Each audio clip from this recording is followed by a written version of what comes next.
Welcome to the Potion Podcast, your raw look at the hospitality industry, brought to you by SHC. What is happening, Post Shifters? Welcome back to another episode of the Post Shift Podcast.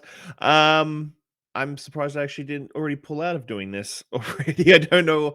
I'm still skeptical of my own personal drive to continue to keep doing the podcast. But I actually had a really good episode last week with Shawn. If you want to go check that out, talking about just everything. And so I think that's the best way to put it is I got a little bit of my personal gratitude out of that.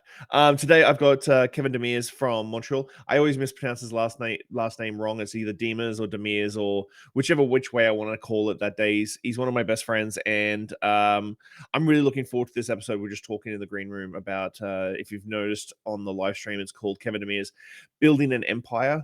And so I really want to get down to him. I look up to him quite a bit. We talk once or twice a week just about everything. So I'm going to bring him in. Clickety click that. Clickety click me down there. There he is. Hey, buddy. How are you? Hey, fella. Not bad. You? Very, very good. Happy birthday for yesterday. I have to say it openly in the thing. If you haven't been big 40, you feel good at 40? Feel great. Still don't have too many grays like you. You're a very handsome man. Super lucky, but I got all the grays hiding in the corners, so they're starting to peek out a little bit. But you know what? The best thing is I've had people go, "Why'd you dye it?" I'm like, if I showed up with a brown beard the next day, no. They would just look so sketch. Gray is for wisdom, man. It looks great. No, I'm actually excited for it. You've been on the episode on the podcast before. I'm redoing a lot of guests this time around so that I can sort of rehash a lot of things and structure it a little bit better to give the listener a lot more value. The one thing I really want to chat to you about today was multi-unit management, because I think there's not a lot of independent solo entrepreneurs that are multi-unit, and how they sort of do that. Like when you start getting a multi-unit, once you get past like that 2 or 3 venues, you've got a team, sort of like a head office team, if that makes sense. Yeah. You know? Yeah. And so, how about you give everybody your origin story, like how you started out, and when did you open Coldroom? 2016. Because we've known each other for about that long. You and I met, I believe, 2016. Yeah, 2016 to early 2017, I think it was. Yeah. So tell everybody your origin story, how you got into the industry, and what made you open up Coldroom, your very first venue. Stupidity to start. No, it's funny. I haven't talked about that in a while, and I kind of shied away from open forum talks and stuff like that in the last 2-3 years. Probably a little bit longer than that. Just I didn't feel I had much to say or offer, I guess is the right words, in the last little bit to community, to others. And I also wanted to kind of focus on my team a lot more, and the people that work for and with myself and the rest of my team as well. But I started bartending at 18, and always used bartending. It's funny, I've been reflecting on this the last little bit, turning 40. Not a midlife crisis or anything, but more every sort of 10 years, I always kind of reflect. And at 18, I started bartending. The reason I started bartending, full on honesty, was because I couldn't speak to women. And I also was extremely shy. And I got bullied a lot in school, and etc. And that kind of led to me being a big time introvert. Still am now, especially not bartending anymore. It's a lot tougher for me to talk to people. But 18, I figured out that I really enjoyed bartending, and it kind of got me out of my shell in a good and a bad way. Then I always used bartending in my early 20s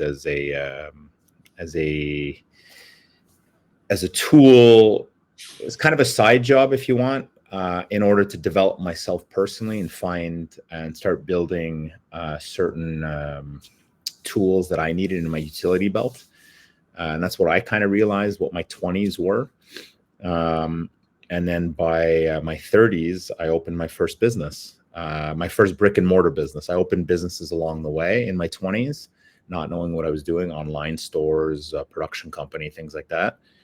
But again, not knowing what I was doing and just trying to figure it out myself with the hard head that I have. And when I was 30, I was working on this space, or at least trying to get this space, because my mentality was find a space that's low rent, that already has a bar permit, and low risk, high reward, hopefully, was kind of sort of my whole thing.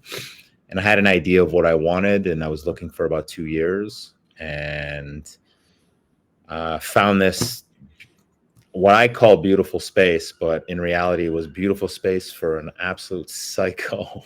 Because the space itself, when you walked in, was, you really needed an imagination to see past everything that was wrong with it. And like, even just a small description wouldn't be enough to describe the horror that was this space, which is now Coldroom. And bugged my landlord at the time for about 8-9 months to get the space. And to be honest with you, he was one of my first mentors who really humbled me, to sort of understand that I had no idea what I was doing or getting myself into, because he ripped into me like it was nobody's business, going, "What do you know about business? Like, literally, what do you know?" And grilled me. And then finally, with me being as annoying that I was, he gave me the lease, and gave me a very, very good lease. And my journey started, and it took me about 12 months to open Coldroom. So I finally got Coldroom open when I was 31. But argument's sake, I've been in business for the last 10 years. And yeah, here we are. After Coldroom, I opened my second location as well, which was El Pequeño, about a year and a half later. And then after that, a few more. And so you've got Coldroom now was 2016. Yep. Pequeño was like late 2017, 2018. Yeah, exactly. When did you do Bizu Bizu? Bizu and Bella were both last year. Last year, April was Bizu, and last year, August, first week of August was Bello. Were you planning on doing those two new venues before the pandemic hit? Like, would they, like, obviously the pandemic sort of put a kibosh on a lot of things. Yeah. What was the driver behind doing two venues in a space of like 6 months? Well, it wasn't supposed to happen like that. Bello was actually supposed to open before Bizu, but we just had a few hiccups along the way. So Bello was supposed to open almost a year before. So it was supposed to be August the year before, which again, not the end of the world, because I'm accustomed to delays. It's happened throughout the last 10 years that I've been, whether consulting or opening my own places. It's normal. It's something that you kind of have to expect. And if you don't expect it and you don't have sort of the emergency funds for things like that, you're in for a bumpy ride. So when it comes to building your team, I know we've chatted over the years, we've done work together over the years. How do you build a team now that you've got, like, if anyone goes to Montreal, they're going to know that Coldroom's there, Pequeño's just upstairs, BZB's is across the street. A little bit easier to sort of like manage a team in that sort of like one block radius. How do you? But Bello is like out of town. Yeah, like, Bello is a good half-hour Uber drive from old Montreal. Yeah. How have you built the team, and have you built the team to run each venue? Great question. So a lot of trial and error was is the start. So we've been constantly opening the last basically 10 years, well, 9 years, excuse me. All different kinds of venues, or even doing different events, whether it was like Miracle we did for like 4 or 5 years. So we've always been constantly growing, if you want, and needing to figure out ways to work.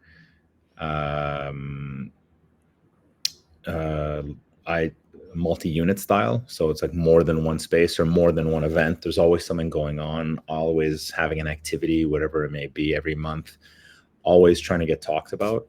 And when it came down to it, especially now, we've broken it down that everyone has their own separate roles.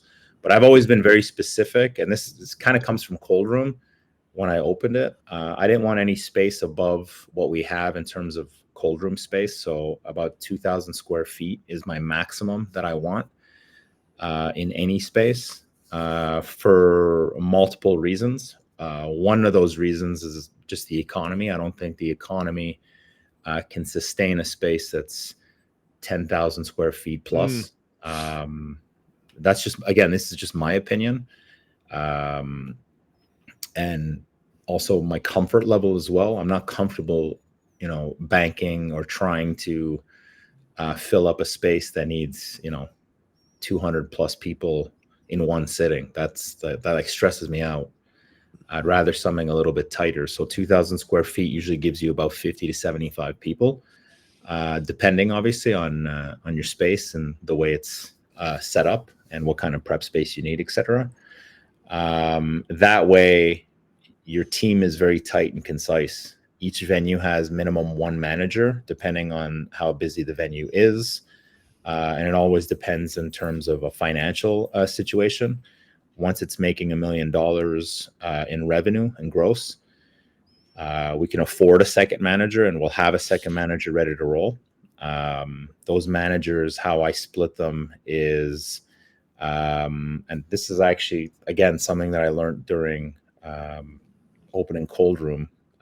Get a phone call from my manager because I didn't understand what fixed rate or fixed salaries were at the time. And my accountant calls me going, okay, you're giving this as a base salary, but how are you breaking down the hours? And I'm there scratching my head, just going, what do you mean? And they're like, well, you got to break down the hours. Like, how much do they make in an hour? And I was like, oh, shit. Okay. So then I sat back and I looked at that going, okay, how should I break this down? So I broke it down in 2 ways. One is on a low end and on a high end. On a low end, if a manager is running the venue, I call it administration hours and then service hours. Admin hours on a low end should be about 10 hours. On a high end should be about 20 hours a week. And then service hours on a low end, it's 20 hours. On a high end, it's 40 hours. The service hours is all dependent on them being the managers. And what I mean by that is that that's kind of just an added bonus for them because they're making tips. But they also have their fixed salary. So if they are working, argument's sake, 40 hours a week, it's because someone called in sick, which again, it's pretty rare, and we're very fortunate for that. It's also there's also that other element to it of if they want to add, have extra hours, see what's going on, work the quieter days, the list kind of goes on.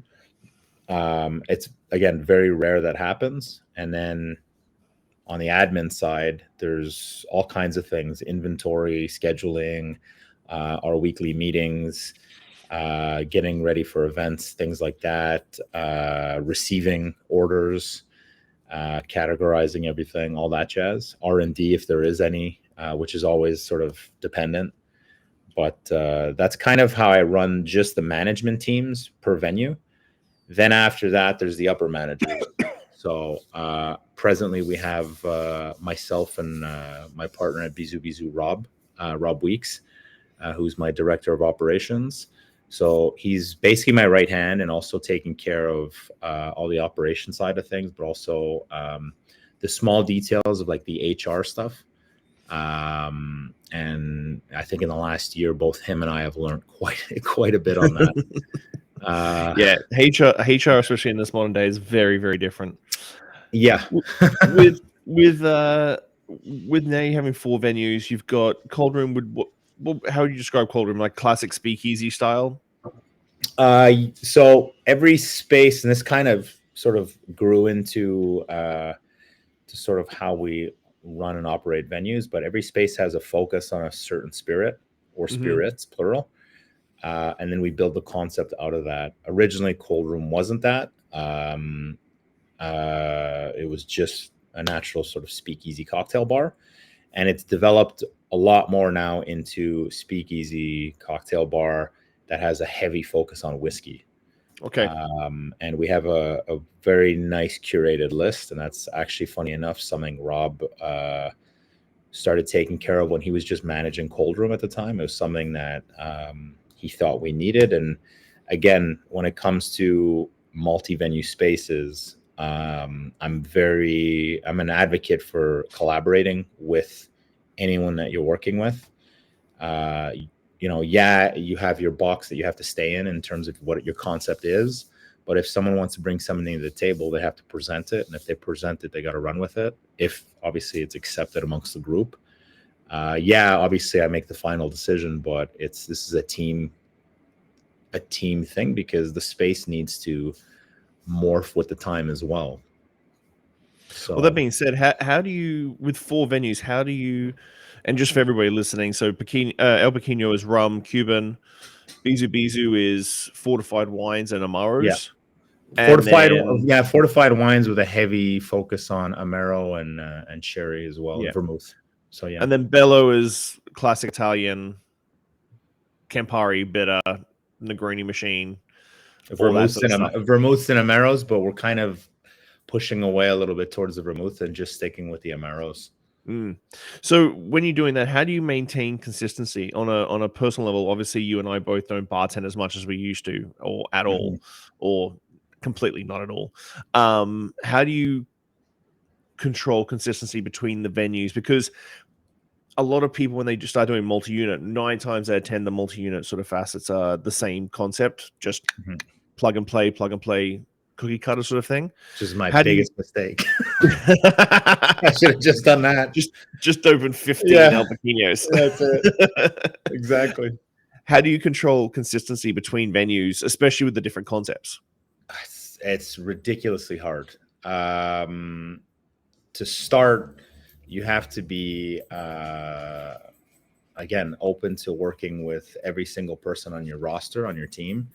You have to be super communicative. You have to be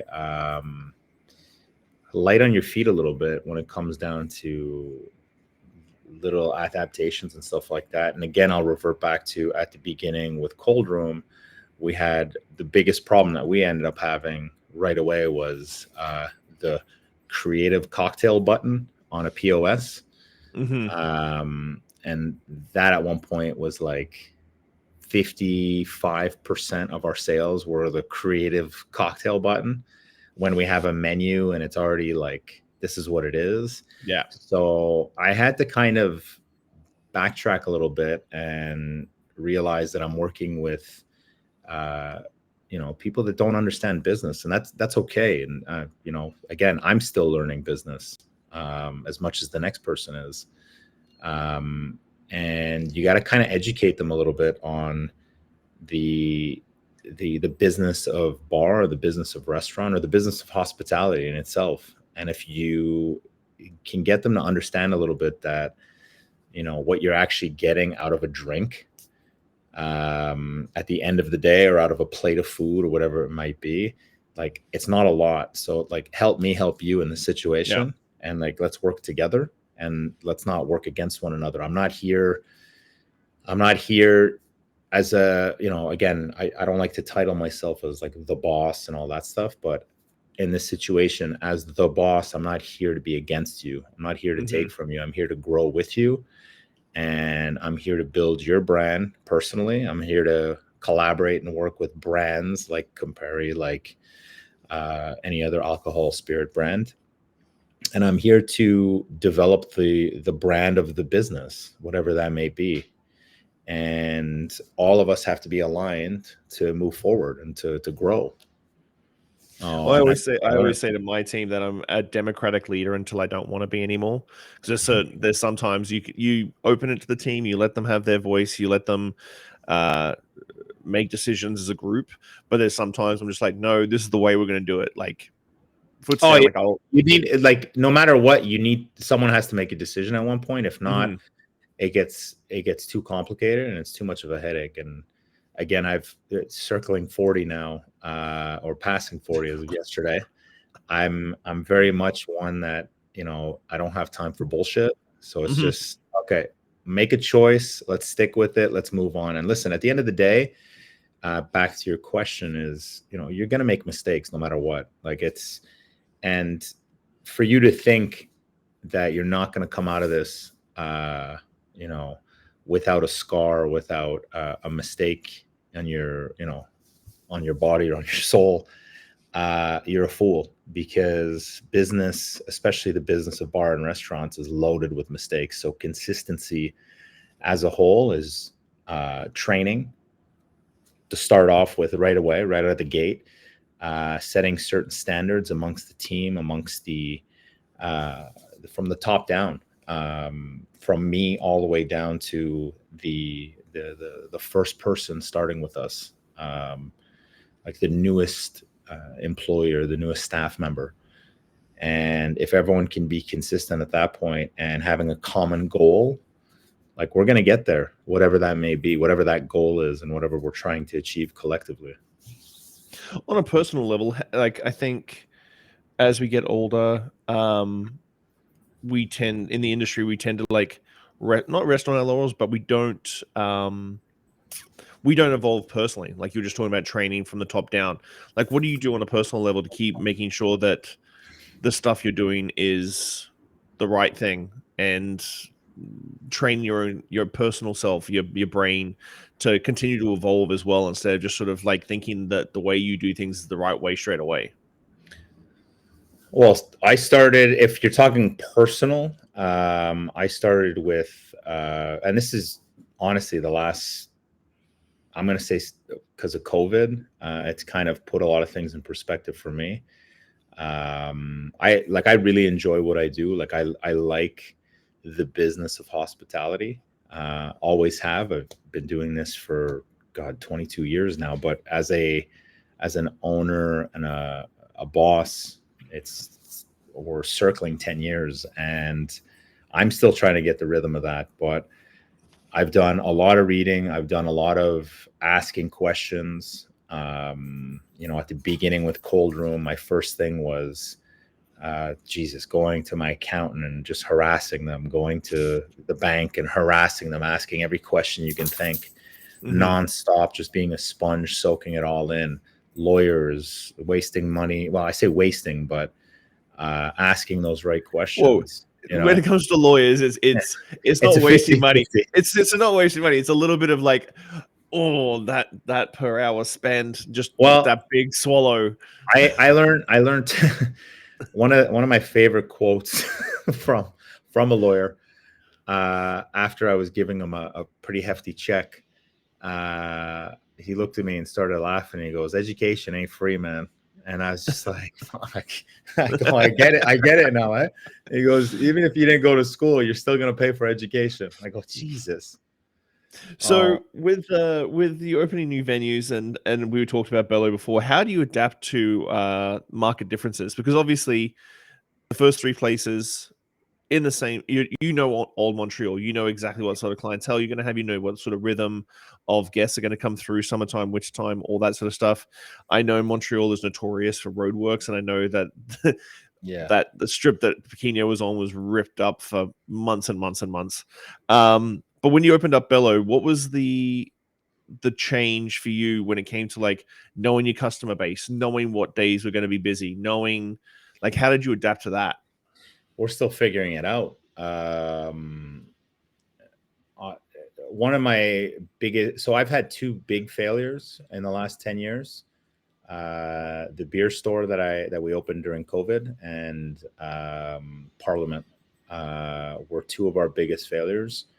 But again, see, I say the word failure, and it was a teaching lesson and teaching moment for me. And listen, business, you're not always going to win. I'm sorry to tell you that, but that's just the reality. And listen, Coldroom in reality shouldn't have been a success. The reason I say that, it shouldn't have even opened.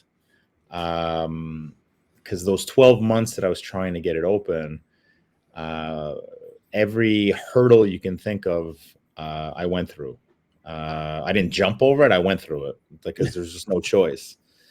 And same thing goes with every other venue. It's like you got to push through to make sure you get there. But then when you get to that point where it's like, okay, now I got to figure out what the hell is going on here with the area that I'm in.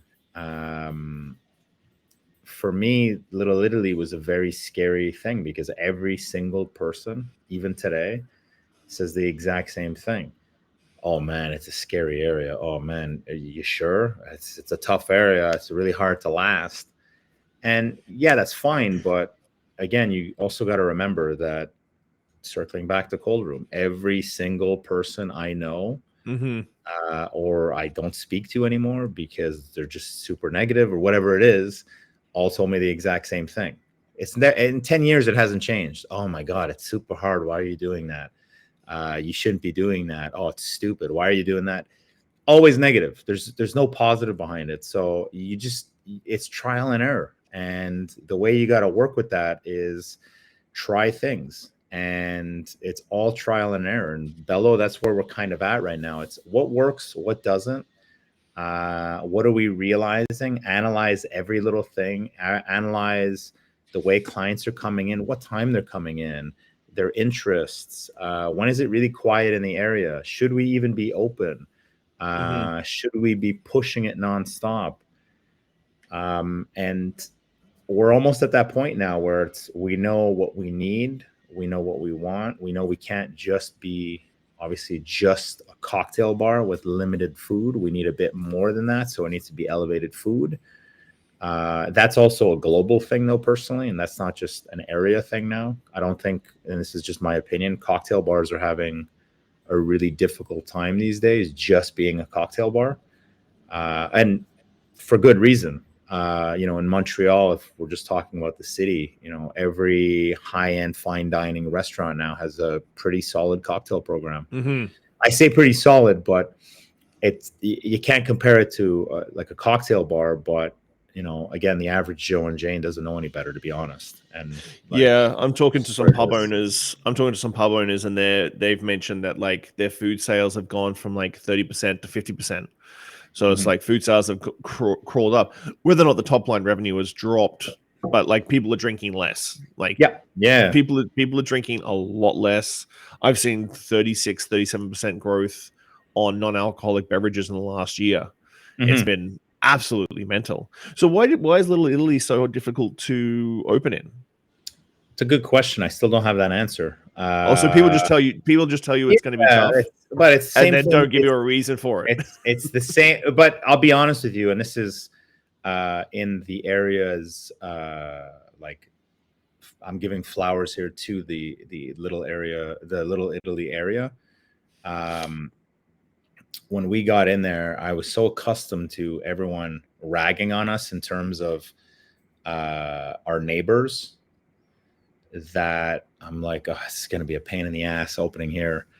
And the first day we opened, even the first month before, we had people coming in, bringing flowers, fruit baskets, welcome to the area. We're so excited that you're here.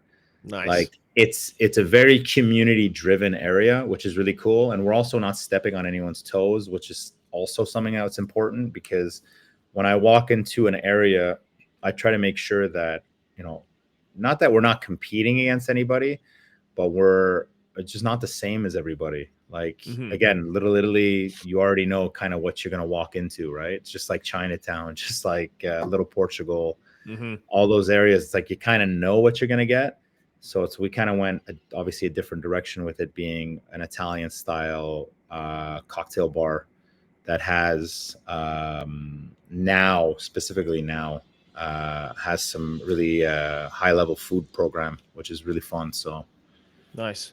So with you opening more places, I know we talked I know that you had a big meeting with your team just recently. How does your technology, and I know that you've been the king of spreadsheets and Excel for the last little bit.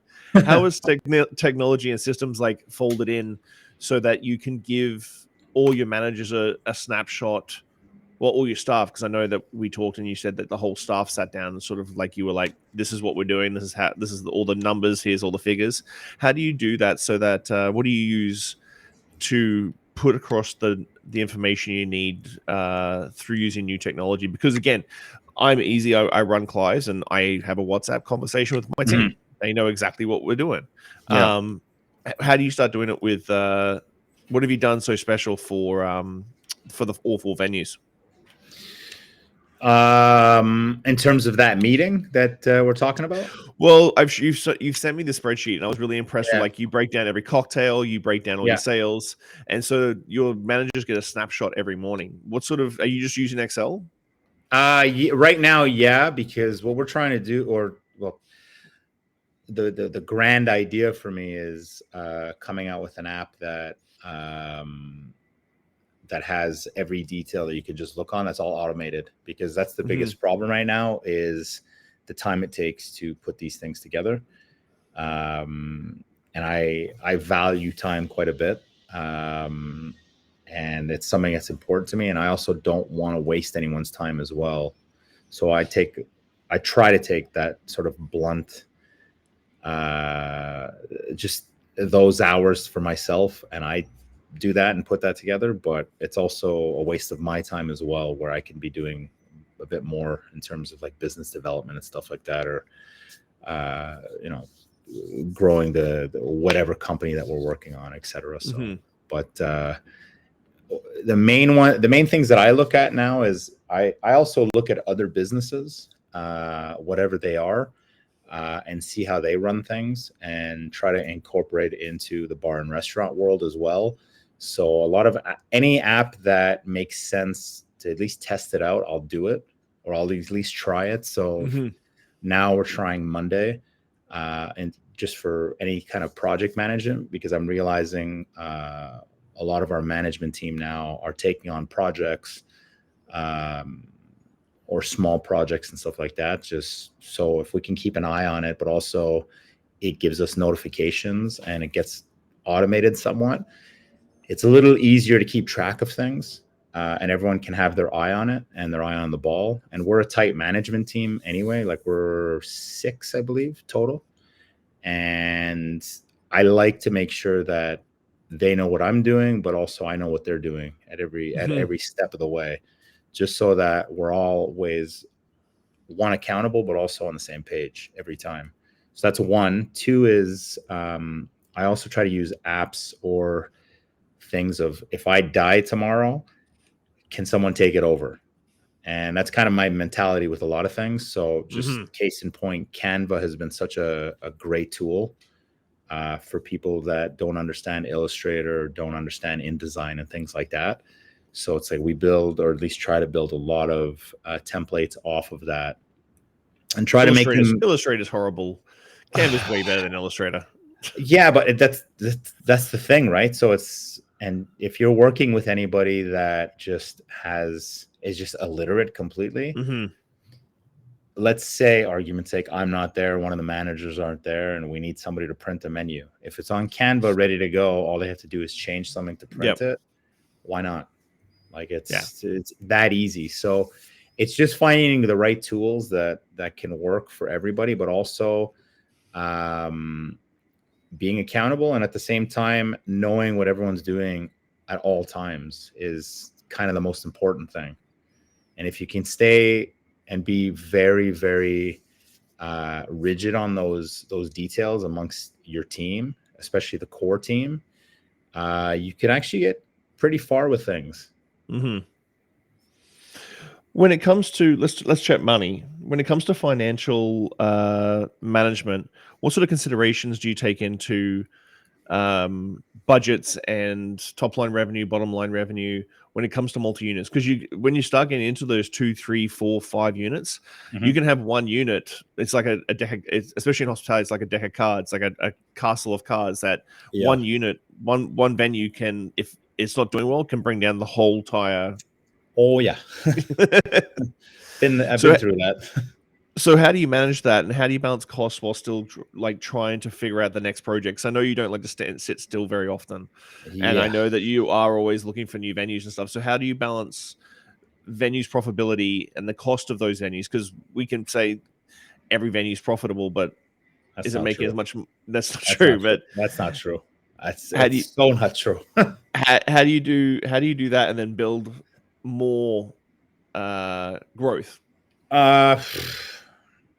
That's a funny one, because the original one was really my original thought process behind it is,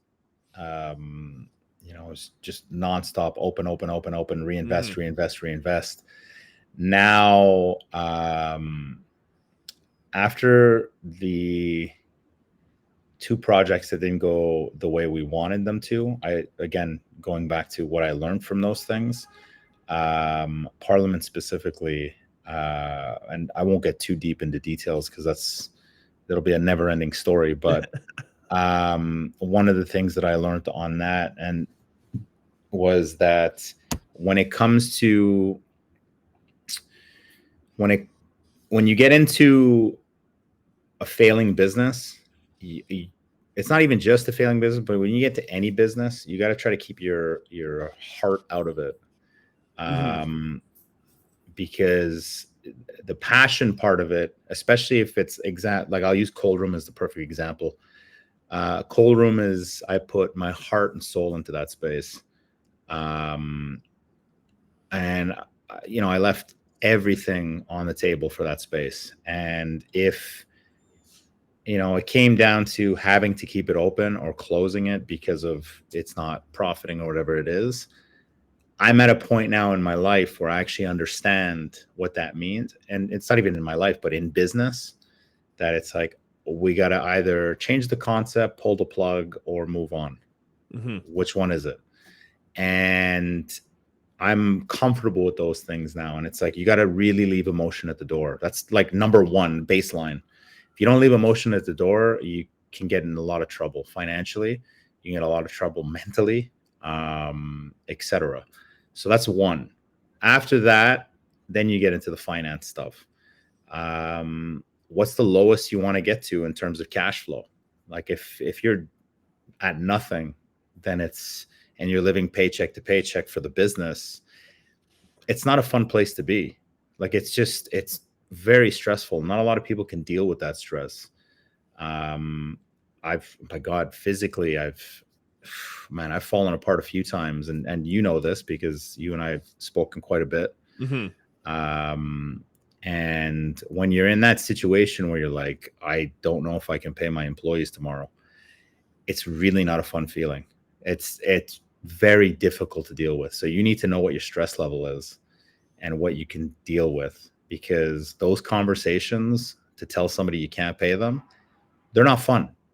And if you need to understand something also behind that in terms of business, is that you're probably going to end up going through that unless you're some magical unicorn that nothing ever goes wrong with you, like, which I've never seen that happen before. It'll happen.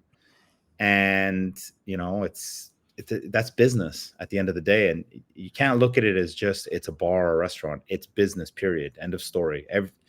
There's all different facets of business in the world. And a bar and or a restaurant is not different from an online company and stuff like that, except for maybe the difference of employees.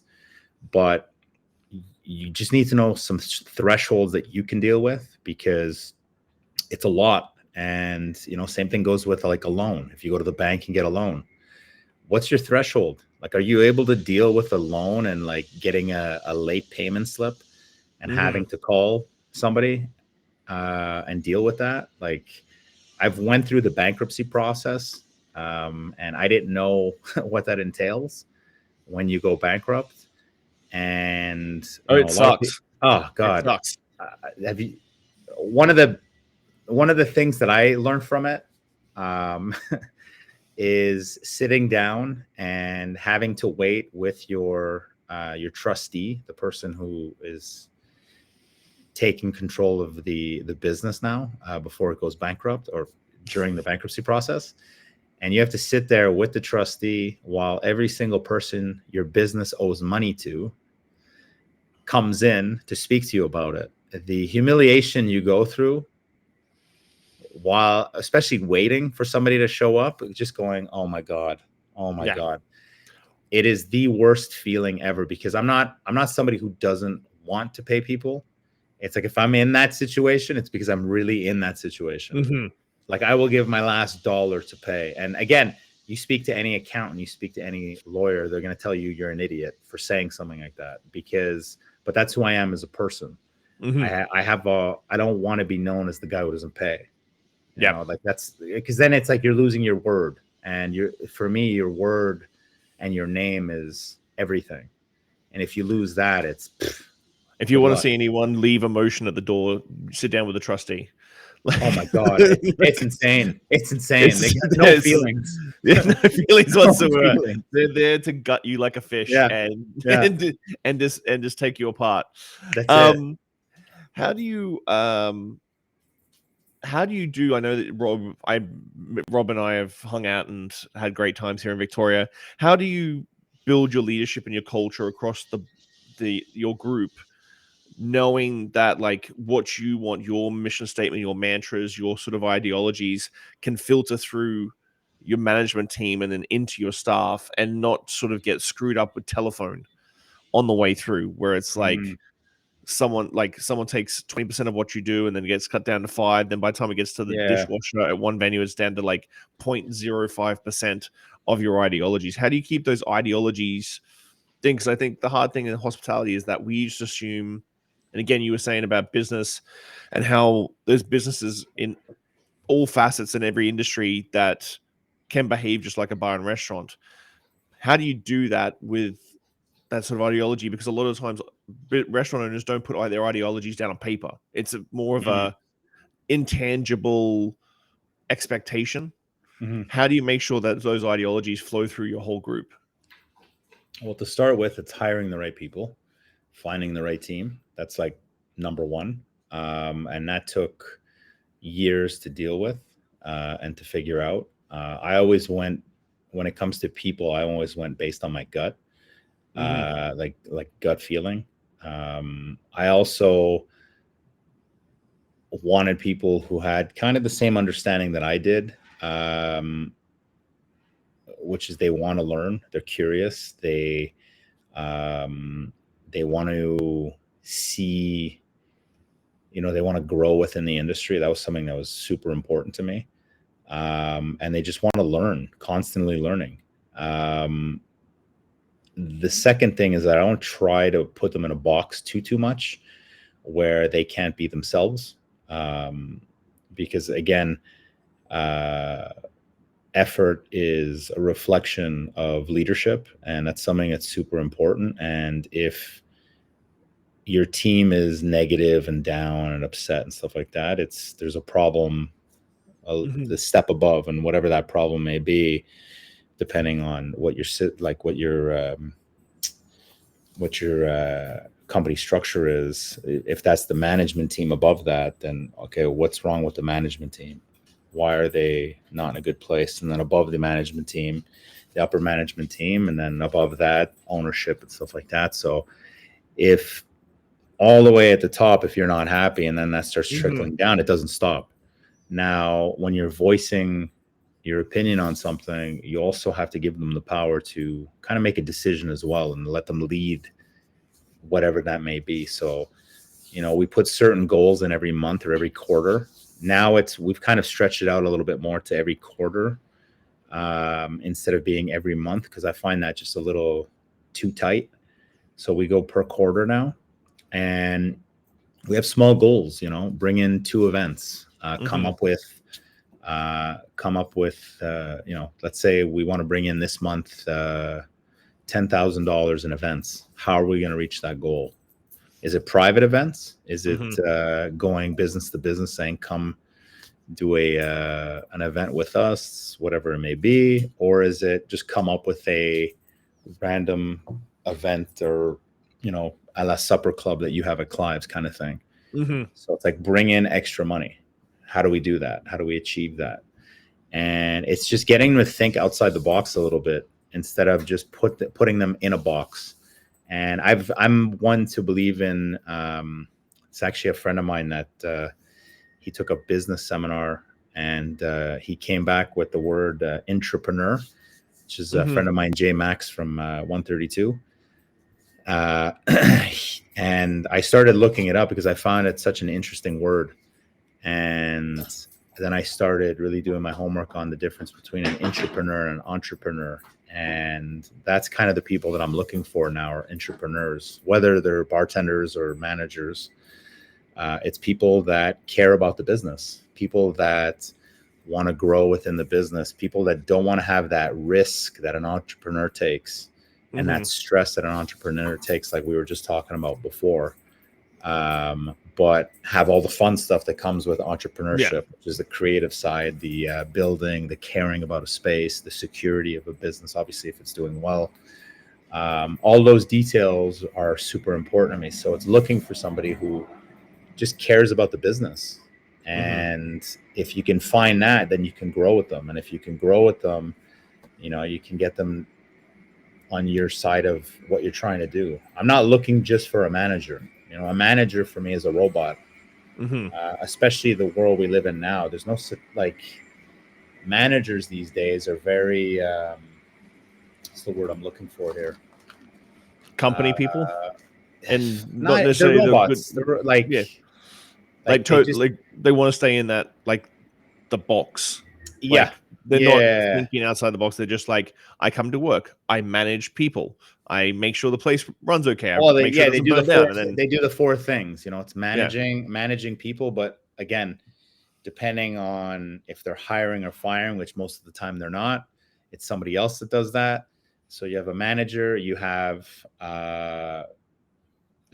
have them doing that, you have them taking inventory. So now it's a glorified inventory taker, where you could be paying somebody like a lot less than that base salary. Like, I'm not being mean. It's just like, if we're talking business, that's business. Yeah. Like, you're trying, I'm not saying you're trying to cut costs, but you're trying to look at the jobs, maximize the dollars you're putting out.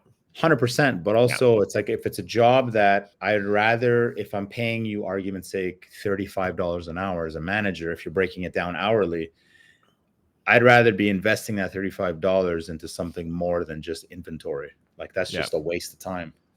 Yeah.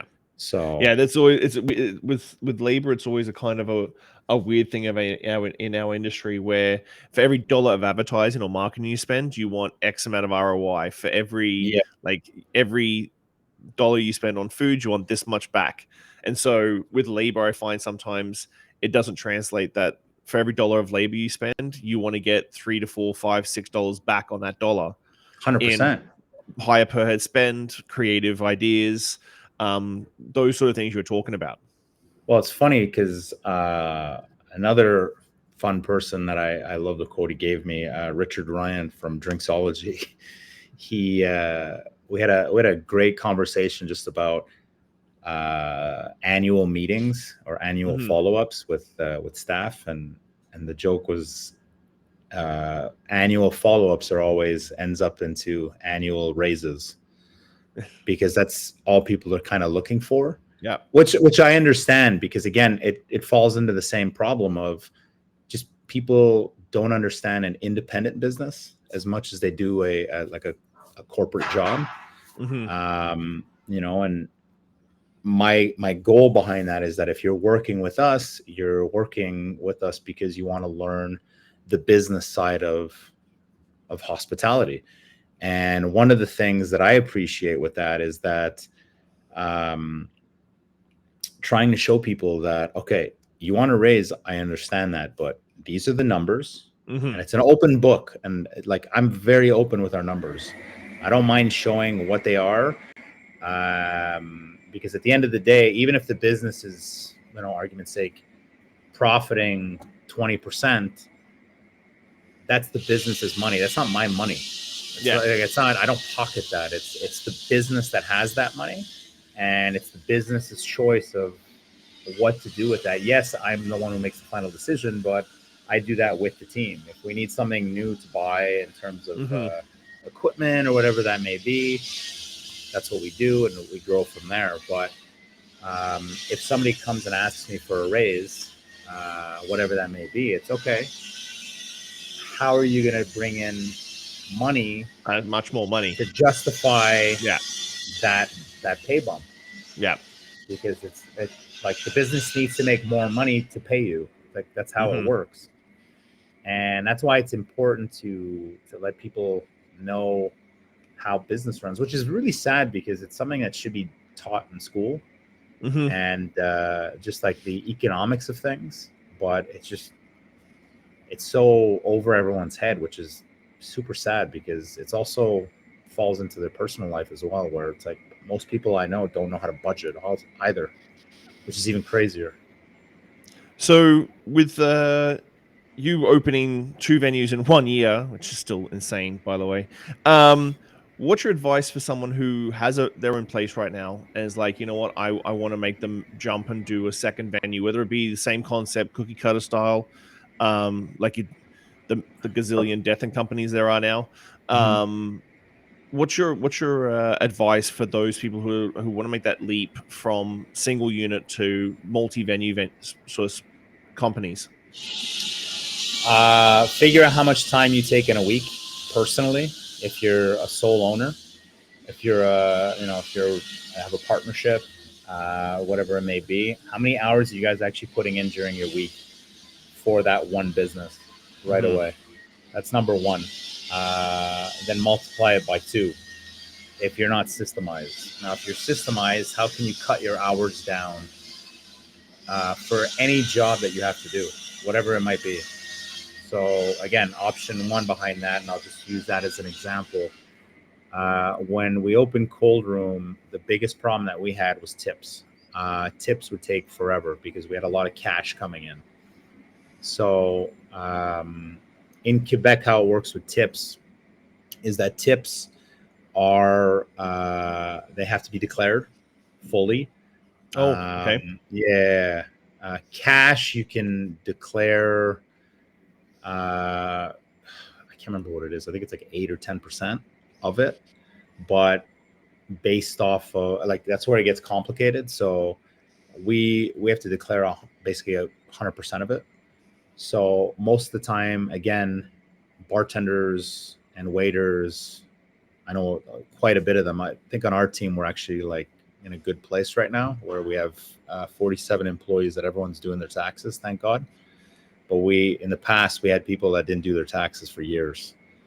And we just went, okay, instead of that, we'll facilitate doing tips. The problem with doing tips now is that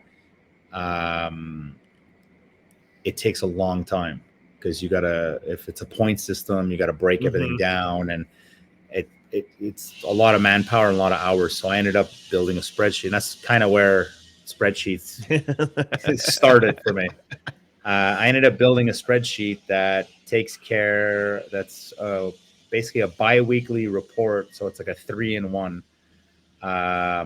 It handles basically all the hours and payroll. It handles all the tips and the tip breakdown. And it also handles just our basically weekly report of what we did in sales and percentages and stuff like that, and labor costs, all that jazz. And it takes me personally per day maximum 10 minutes to handle. So, and that's like on a maximum. Obviously, if it's a new program for somebody or a new sort of system for somebody, it takes them a little longer. But now we can break it down in like 45 minutes for 7 days. Wow. Which is perfect. So it's like I stretch it out to like almost 2 hours in case. So it's like, okay, it takes 2 hours to do that. So that's how we sort of box and compartmentalize everything where it's like, okay, you got 2 hours for tips and accounting and basically payroll at that point. You have 2 hours for this, 2 hours for this, and that's weekly. Perfect. Done. So that specifically, has saved so much now in terms of money being lost, money being moved, because there's a lot of cash handling at that point, but everything gets sort of compartmentalized in that. And then you just compare it to the POS and life's beautiful. So I think that's probably the best piece of advice you're given. Like if you're at your one venue 60 hours a week and you're like, I'm going to open a second venue, you don't have time. No, at all. Like systemize. And your bandwidth is already stretched, and then you're like, I'm going to do a second venue to make more money or try a new concept stuff. But if you're spending 60 hours a week and you have one venue, you're kind of screwed if you do 2 or 3. Exactly. Yeah. So we're down to the 5 questions at the end of every podcast that I do. What is the one lesson or experience that has shaped your perspective the most, and how do you carry that forward in your life? One lesson? Say that one more time. Sorry. What is the one lesson or experience that has shaped your perspective the most, and how do you carry that forward in your life? Man, that's a tough one. One lesson, because there's so many, so many. I would say, oh my God, I don't want to use COVID as that example, but COVID put a full brakes on work and life. And I think that was kind of my life lesson for me, where there's more to life than just work. So you know what? And there's always tomorrow. So don't stress over it. If, let's say, you have a 9-to-5 job and you're being paid for 9 to 5 and you have to work till 8 p.m. Go home, relax, think about it tomorrow, because there's still tomorrow. And if you're just going to stress over work for nothing, like, that's not a life. Find your balance. I don't like to use the words work-life balance, but in reality, it's balance, especially if you enjoy work like I do. It's find your balance between what you like doing, i.e. work, your family, and your extracurricular activities, whatever they may be. Going to the gym, working out, something that's just going to get you a bit more relaxed mentally and feeling good as well at the same time. Looking back on your journey, what is something you wish you had understood earlier in life? Don't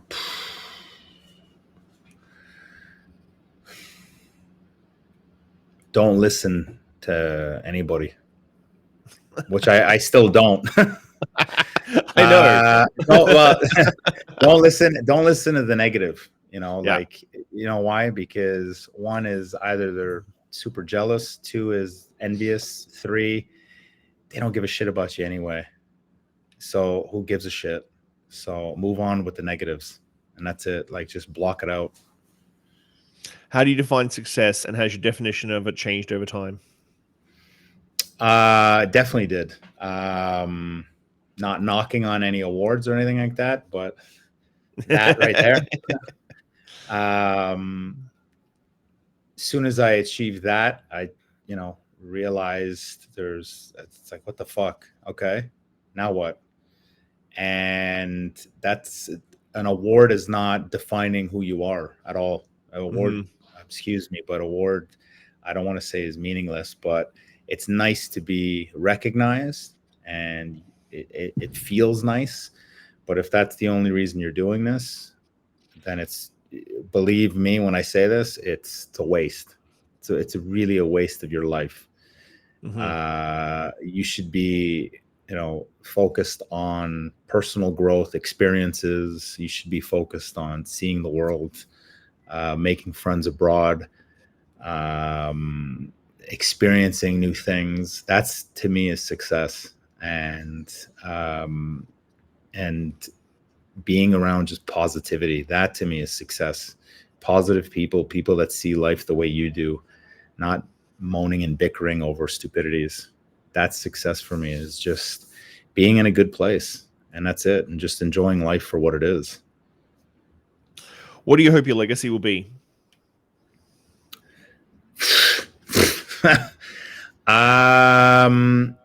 I think to me, the most important thing is just for my kids, and that's it. Everything else, I don't want to say I could give a shit, but I could give a shit. I think what's the most important is my kids see that you can do anything in life and not be scared of anything. That's the most important thing for me, is if you want to go out and do something, just go and do it. Life's way too short not to enjoy it, not to do stuff that you like, not to experience things again. And if you're scared, you're not going to go far in life, and you're going to miss the boat. And believe me, it's a boat you don't want to miss. Well, man, thank you so much for your time. I know you're busy, and I know that even this episode, and I would say that we're pretty close to being best friends. And even that, you were just like, I can't do it. I'm like, come on, dude, I need this. You need to do this with me. He's like, I know I'm too busy. Something blew up, or something was leaking, or something happened this week that you tied up. So I appreciate you sitting down with me for the last hour, man. I think always. I don't think there's a lot of independent multi-venue people in the country that I sort of look up to that are doing it well, solopreneur, as well as not just doing the same venue over and over and over again. Actually, like, every concept's completely unique and different from the last one. Mm-hmm. Thank you. Appreciate that. So I'm really glad that you're my second guest for the Post Shift Podcast 2.0. By the way, before you cut off, to put me after Shawn Finter, it's perfect. That's tough. That's a tough follow. That's a tough follow. That was a really good episode as well. But I'm gonna chat to you real soon, okay, buddy?